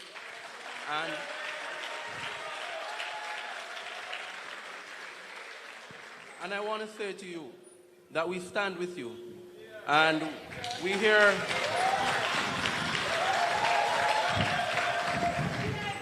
hear persons up north making statements, but we understand that there are other persons who have agenda and are funded by other sources. But we say Cuba will always be our friend, and they have always been a friend to Jamaica. And I want to tell you, continue to fight on behalf of the people of Jamaica and our relationship with Cuba. I think, thank you for that question. Just very, very quickly, you might be happy to know that one of the outcomes of the meeting here in St. Kitts is that the heads of government have agreed to establish support for Cuba in terms of humanitarian support. So in the coming days, you will be hearing more about how we intend to not just talk about support, but to give support in a humanitarian way to Cuba. There are a lot of things happening. I think thoughtful and careful pronouncements are best at this time, because there are a lot of things going on, and we don't want any errant statements to have any impact on speedy resolution, which is what we are hoping for. Thank you, Prime Minister. And the next question. Remember to tell us the parish you're from as well as your name. Let me say good night to everyone. I'm Brian Simmet from the cool parish of Manchester. I'm Brian Simmet. I'm from the cool parish of Manchester. And I must commend the Prime Minister and Minister Simmet. I guess we might relate it somehow. And the Prime Minister, you're doing a great job in Jamaica. You are doing a great job. I have watched the news, I have listened, I've been in Jamaica, and I've seen the great job that you're doing. My question to you is that, what's the plan you have for small business in Jamaica? What do you have in place for small business? Because I believe maybe some of us might get jealous and might want to return. So we want to know what is your plan and what you have in place. Well, just a couple of things very quickly. We will be giving grants to support businesses that have been impacted by the hurricane. So that process will accelerate very shortly. We are creating new services and new products to support small businesses through the Development Bank of Jamaica. That's, in fact, the focus. The support may not always be financial. Indeed, it is not going to be mostly financial. The support is going to be in technical areas and in services that small businesses need for them to become robust and sustainable. So things like them being able to access technology, access markets, being able to do their compliance for taxes and reporting, and to train them in management. So we're going to give more support for businesses in that. But I think the biggest thing that the government can do to support businesses in general, is to reduce the cost of doing business. That is a huge turnoff and burden on small businesses. The compliance that they have to go through, the various fees that they have to pay to get access to various services, and the bureaucracy, that is really a weight on small business. And that is something that the government, and you would have heard me speak on this, that we are actively now developing a plan. We have the plan, but we're now bringing it to public understanding why it is that we need to deal with the public bureaucracy that is literally stifling innovation and business in Jamaica. Thank you, PM. And I just want to highlight that the gentleman in the white shirt will be the last person with a question, because I want you to be able to go and enjoy some food over there provided by the shops before we leave. And we must also remember that we have the contest, the 3 prizes that I'll invite Mrs. Sharp to give out. So please go ahead, sir. Thank you. Good night, all. First, let me adopt the protocol that has already been established. My name is Samuel Rowe. I'm from Southfield in St. Elizabeth. Thank you. I've had the pleasure of sitting in some lectures that was shared by the Prime Minister there, Mr. Trevor Monroe, Mr. Robertom. He knows those persons. And being from St. Elizabeth, I heard through the grapevine that there is a planned development for Black River. That is just minutes from me. I walked to Black River from home, 20 miles away, but I was fit then. And I'm wondering, the wife and I have some property in St. Elizabeth. Don't laugh, don't laugh. So we want to know if we should sell now or wait until the development. Why are you laughing at me? All right, because, look, I'm not here to give you financial advice. And I can't, and I won't. But, look, quickly to say, I mean, we've been focusing on saying we're going to redevelop Black River. We're going to redevelop the entire parish. All the parishes that have been impacted will have some form of development there. We intend to be transparent about the development. I didn't want to announce this yet. Well, let me put it in another way that doesn't compromise the planned announcement. But we will be totally transparent in sharing the development plan with the public. So everybody will be able to see what the government plans to do, and from that you can then make your development decisions, right? That's how I would do it. So my friend, you sound like you're at university with me. Yes. So look out for that when we make the announcement. We have a short list of projects that we're going to do right across Jamaica, and in particular the areas impacted. And all of those projects will be announced. So you will be able to say, I have property close to this. I wonder if I should do this, if I should sell it or I should do my own development. There might be persons who had plans for development for a very long time but said, you know what, I don't want to be the only one spending in the area. But now you see what is going to happen. You could mobilize and do the investment. So we're going to be totally transparent. There will be no secret about what is going to happen and you have to know somebody to get information. No, we will publish it everybody will be able to see it, and then you can make your decisions. Thank you so much, PM. Yes. Thank you. A pleasant good night to everyone. Protocol established, protocol adopted. Honorable Prime Minister, not quite sure whether or not the questions will be. They want your name and where you're from in Jamaica. Winston Morrison, born Portlander, reared and bred in the cool hills of Manchester, my patriarchal home. Thank you. You're welcome. And also the Vice President of Jamaican Diaspora here in Nevis, responsible for the Nevis chapter. I have two questions, Mr. Prime Minister, but I must first commend you and the work that you're doing. Certainly, I believe in you when you have started to be the first post-independent Prime Minister. And that tells me that there is something in you that is, with all the work that has been done from those prior, but there's something about you that is different because you come after independent. So you are somewhat not tainted with colloquialism in that context that I'm looking at. Yes, we come through that, but your focus is an after independent and development of Jamaica going from independence. And we have seen that. However, there's a template.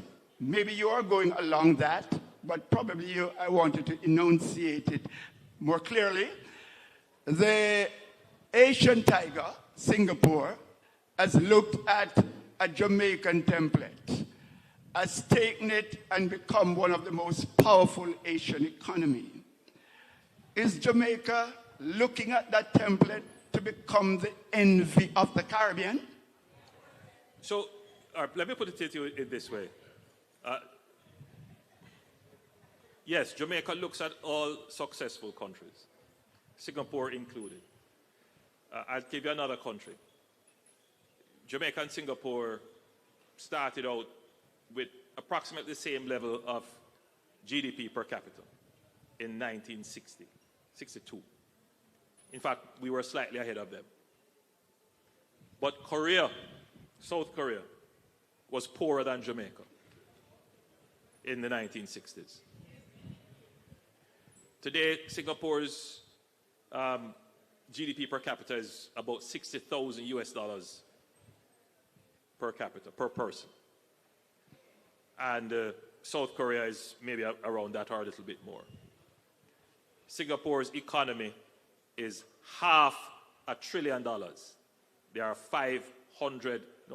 they're about 550 billion US dollars. Jamaica's economy is how much? $21 billion. Wow. We have lost a lot of time. We have been diverted into all kinds of ideological pathways which have not served us as a people. When you travel and you see what other countries are accomplishing and what they're achieving, you come back and you say, not now go on to Jamaica, and you get frustrated. I'm saying to you that I am committed not to make those mistakes again. That we're going to try and catch up back now. Yes, sir, we should have been the $500 billion economy. Lee Kuan Yew came to Jamaica and he saw what we were doing. He took the Jamaica Business Development Corporation form and our systems and he took them back to Singapore. The story is told by one of Jamaica's premier businessman. He told me personally that when he went to Singapore to do business, the officer from their business development, their equivalent of JAMPRO today, gave him a form. And when he read the form, it was the exact same form that he had to fill out in Jamaica. Look at Singapore today and look at us now. So I am not going to be wasting time. I am going to be pushing hard to develop Jamaica. We can be the Singapore of the Caribbean. Final question, Mr. PM, and that has to do with some independent. One question? We're just going to allow him this once, but next, Yes. everybody else has to understand it's one question. Thank you very much. But please make it quick. It is pensional. No, just think about a person who in the diaspora have worked in Jamaica. What we want to find out, what qualifies, how many years you have to work in Jamaica to be qualified as a pensioner in Jamaica. And if there's any other nuances that would have prevented you from being qualified. So I'm going to be very cautious in answering the question. I don't have all the details with me, but my understanding of your pension is that if you worked in Jamaica and you were part of a contributory scheme for pension, including if you were working in Jamaica and you paid your NIS in Jamaica, you are entitled to your NIS or to your pension regardless of whether or not you have migrated. And there are arrangements in place where you can get your pension even if you live overseas. And the government pensions are usually administered through the Ministry of Finance. Sometimes there are some pension issues through the Ministry of Labor and Social Security. Thank you, PM. And you can reach out to the Jamaican High Commission in Trinidad and Tobago for further advice on that. Thank you. Sir, remember your name and the parish. First and foremost, God is good all the time. Dignitaries, ambassadors, Senator Kamina Johnson-Smith, and Dr. the Most Honorable Andrew Holness. Pleasant good night. Pro-Jamaicans, good night. So, my name is Joseph Sangster Smith. I'm from the ever-resilient and ever-persevering, beautiful breadbasket parish of St. Elizabeth. Yes, so I would like to just first and foremost express my gratitude, 2 forms of gratitude, and then I get to my question. That's good? All right. So, big up St. Kitts and Nevis. So why I say that? I've lived in St. Kitts for almost 2 years now. And during the hurricane, I would like to give a special thank you to the Gums family of Sandy Point and Old Road, particularly Elvis Gums, Joni Gums, and Shajane Gums, who assisted me when I had to go back to St. Elizabeth during the hurricane to help my communities of Bravo Hall, Southfield, Black River, Stonefield, Mountainside, Malvern, Monroe College, my alma mater. And I had to help out some Chantarites as well because I'm a former Black representative of Black Excellence, Mr. Prime Minister. Bobo. So, getting that aside, I'd also like to express my gratitude to the Ministry of Education, Skills, Youth and Information of Jamaica. I have in my hand a letter. I've been waiting on this letter since July 2023. Since my relief efforts, leaving St. Kitts, going back to Jamaica, helping out, had to go back again for a courtesy call. I've been recently appointed as a member of the Youth Advisory Council of Jamaica.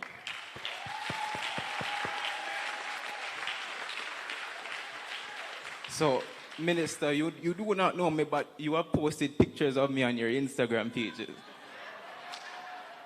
So this leads to my question.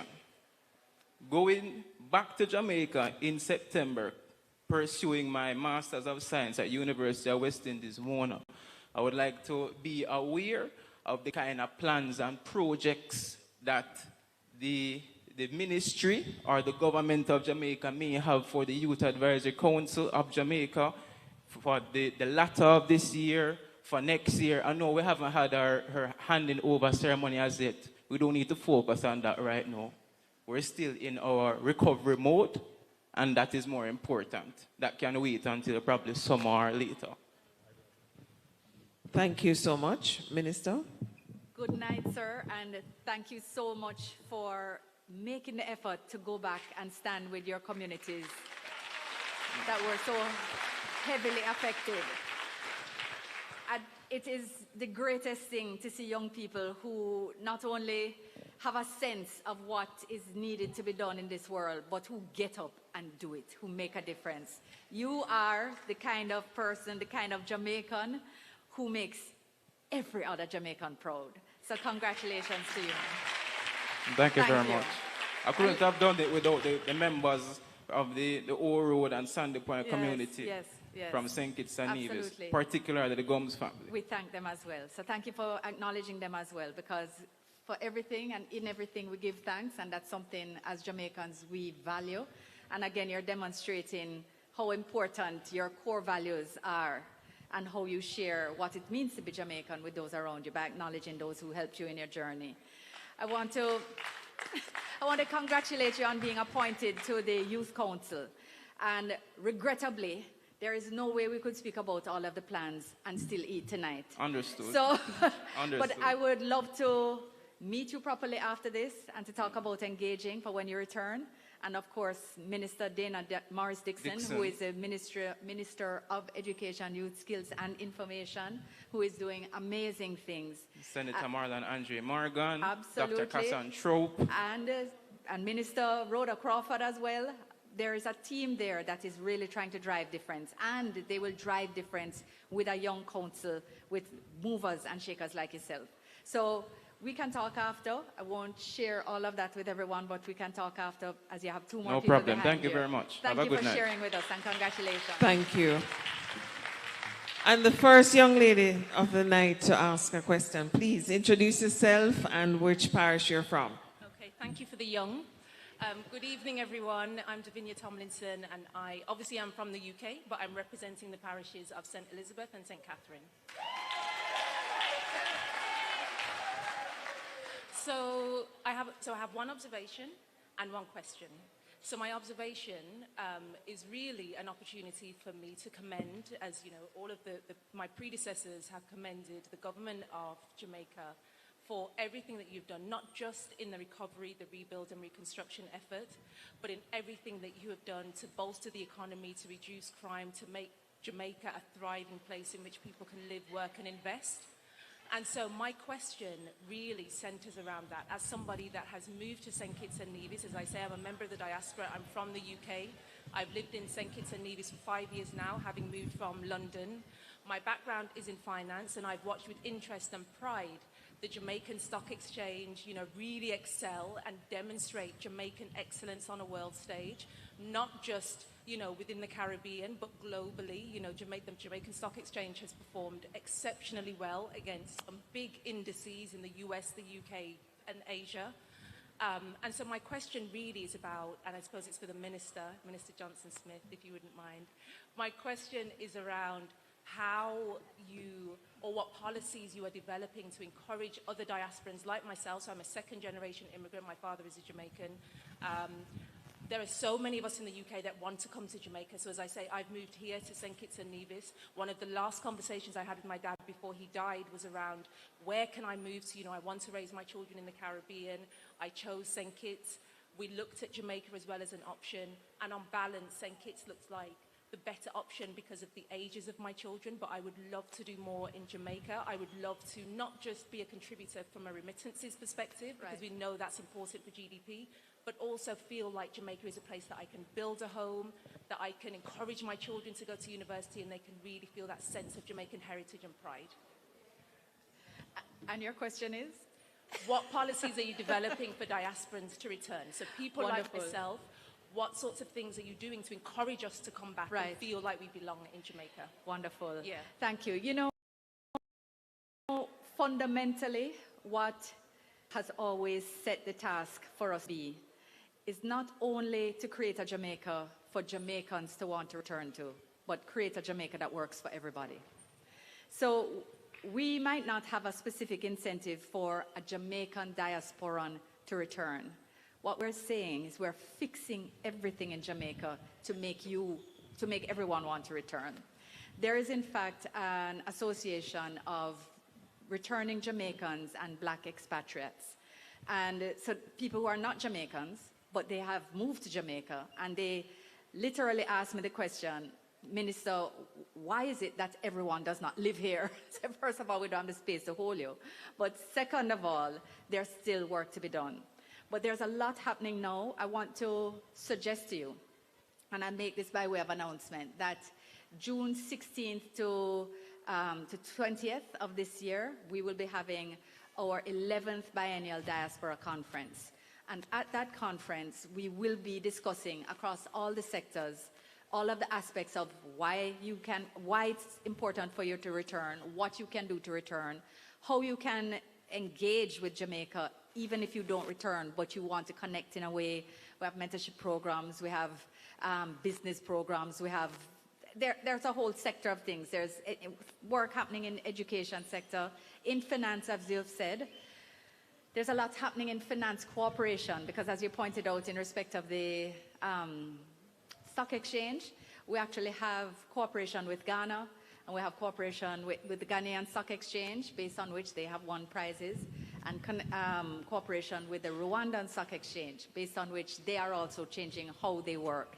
And we've been working with Guyana on the creation of a junior stock exchange in Guyana. So there's a lot of work happening in the financial sector that requires good minds, that requires professionals who are well experienced and well knowledgeable in the financial sector.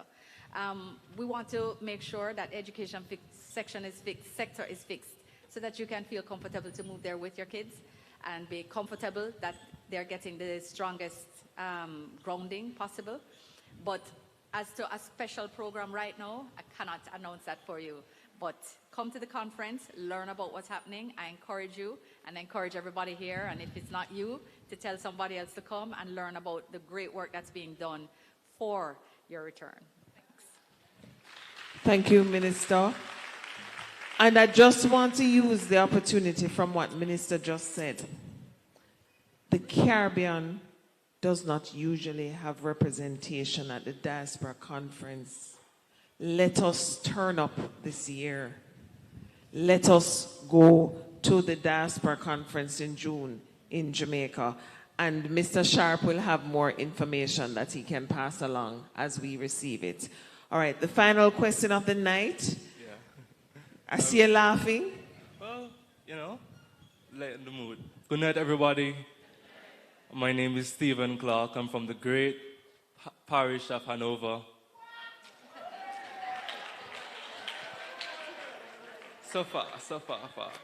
Now, PM, I know they had CARICOM. CARICOM is still going on. And no, it's finished. Yeah, well, it's finished now.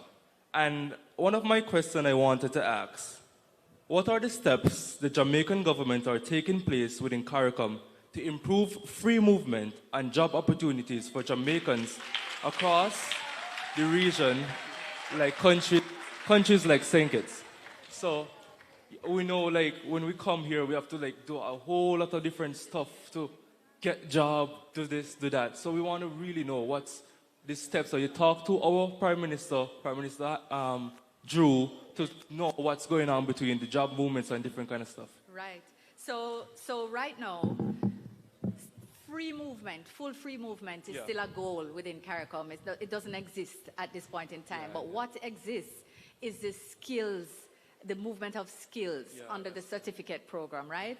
So if you qualified from a recognized vocational training like HEART, or you have you're a graduate of UE or another recognized institutions, etc., you can move freely with your certificate and work anywhere in the Caribbean. So you can move to live in the Caribbean with that certificate. Okay. But we know that different countries have different processes around recognizing the certificate and how often you have to renew it. Yeah. And we have been working at that. Firstly, one of the things that we have been advocating for is for the system to be made digital. So you don't have to be moving to go get this paper where you have to go stand in line and sit down and lose half a day work to renew it. We're trying to standardize the systems as well, because all of this is until we get to free movement. When there's free movement, you won't need a skill certificate. You will just have your identification, your passport, and you will move and work where you can.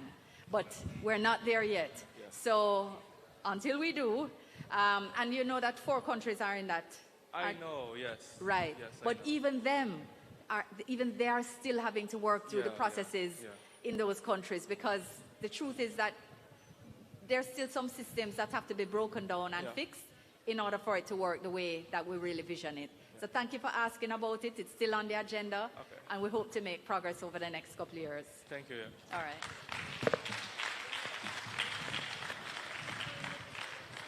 Thank you so much, and I want you to join me in saying a special thank you to Minister Johnson Smith and to Prime Minister Holness. Thank you so much. And as we are closing, I was told that Mrs. Sharp wants the prizes to be handed out by these two people on the stage. And I still don't know who the winners are. But I see Mrs. Sharp coming with the prizes. And I see her coming with the prizes. But one of the things I will say to you is, the woman in the audience, and someone came up to me wearing a Carencia t-shirt and said she knows it must be her. But anyway, the woman who want to be considered as most patriotic based on what you're wearing tonight, I'm going to ask you to come on the stage for me, please. All the women who want to be considered as most patriotic, please come on the stage right now.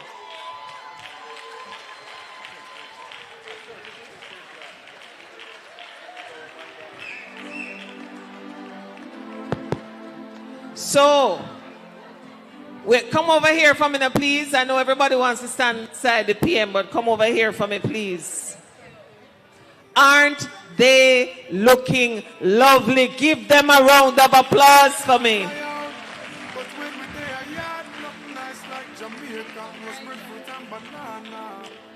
So, I'm told that you are going to have to do the selection tonight. Hmm? So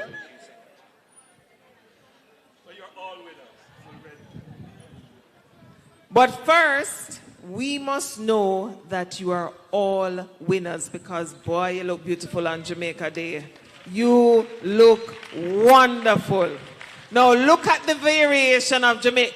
Bandana, the Jamaican colors, the Jamaica t-shirt with the flag and the hat, the beautiful green outfit, and the Jamaican jacket and t-shirt. Come on now, give them a round of applause for me. So, you ready?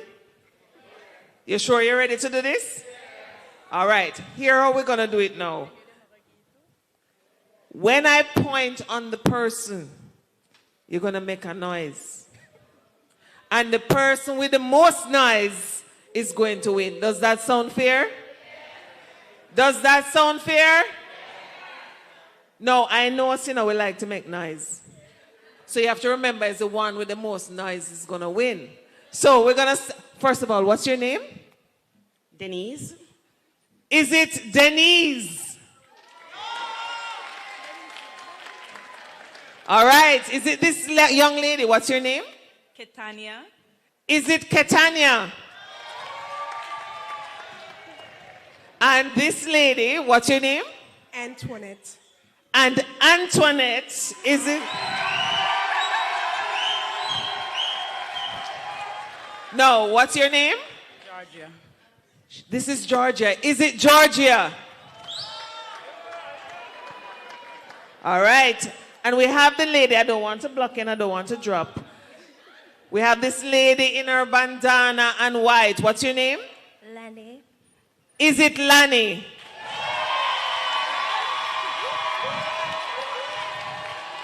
So, I am a bit confused because two of them get a whole heap of prize tonight. But I don't want for the men. One is for the men. All right. So I want to thank everybody except the two persons who got the loudest noise. Thank you so much. You're all beautiful. And thank you, PM. Thank you, Minister. Guys, you're going to have to make a choice here.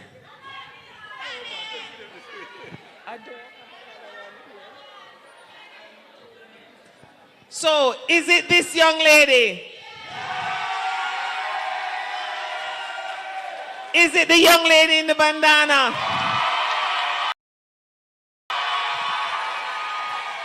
Also, Mrs. Sharp, I need another prize because I'm going to have to give the two of them to them, please.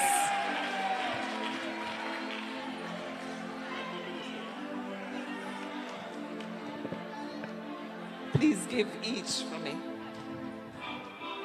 Me love Jamaica, me not sell out. Them try clip we wings, somehow we can't fly out. But when we there, yard, nothing nice like Jamaica. Rose breadfruit and banana. Under the tree with a glass of lemonade. Jumping at the river when me ready for bed. No boy can't buy me out. Me no foreign minded, no way compared to Jamaica. Jamaica love, we wanna feel Jamaica love. Everybody wanna visit Jamaica. Jamaica love, Jamaica. Thank you. Thank you so much. I see you getting in the vibes. All right. The men who want to be considered, can you please come forth?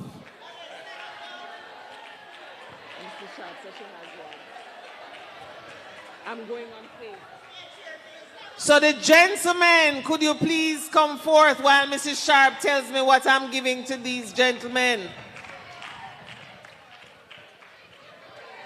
Come for me, please.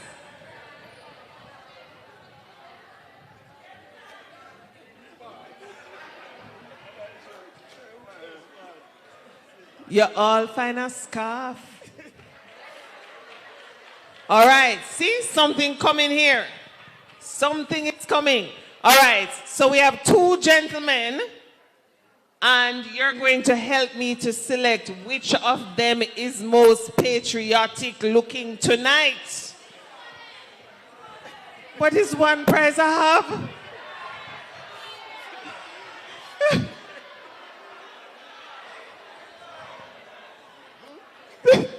All right, we're gonna go with cheers again. So, your name is? Shedrock. Shellrock? Shedrock. Is it Shedrock?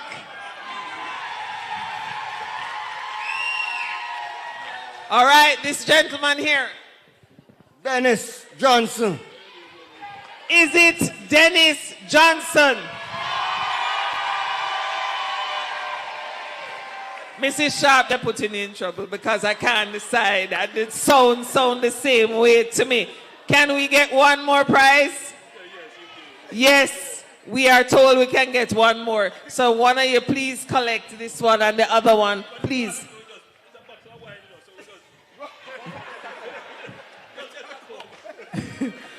So please collect and the other person will get their prize as well. Thank you so much.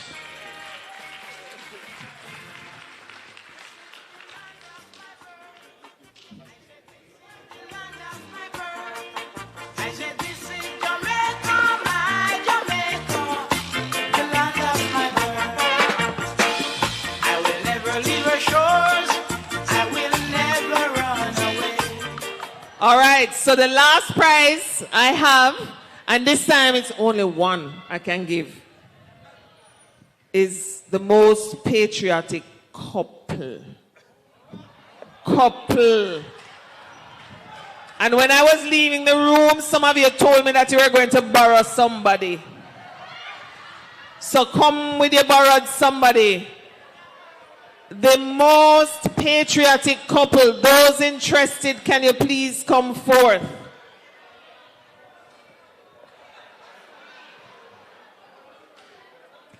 Come. I see this gentleman calling somebody to come with him. I have one gift here, the most patriotic looking couple tonight. All right. Woo.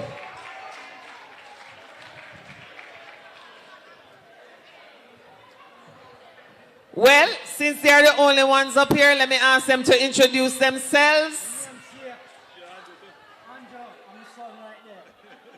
What's your name? Marvelin. Andrew Washington Samuel. Okay, come. There's another couple here. Come across to me, please. Shadrach is back. Is this woman yours? Yes. Okay. 21 years. Yes. I'm Tamara Thomas. Shadrach. And she just told me it's 21 years together. So let's give them a round of applause for that. And he said he never borrowed nobody. All right, so. Oh, and she's just telling me that they're 22 years together. 32 years together. All right. So now, guys, you have to differentiate because it's one prize I have. One. So, the owner, Mr. Sharp, say you both win. So we don't have to do anything else. So, thank you all so much. You're both winners tonight, and I'll hand you the one that I have. Please collect the other one from the Sharps. Thank you so much. Thank you. Absolutely. So, guys,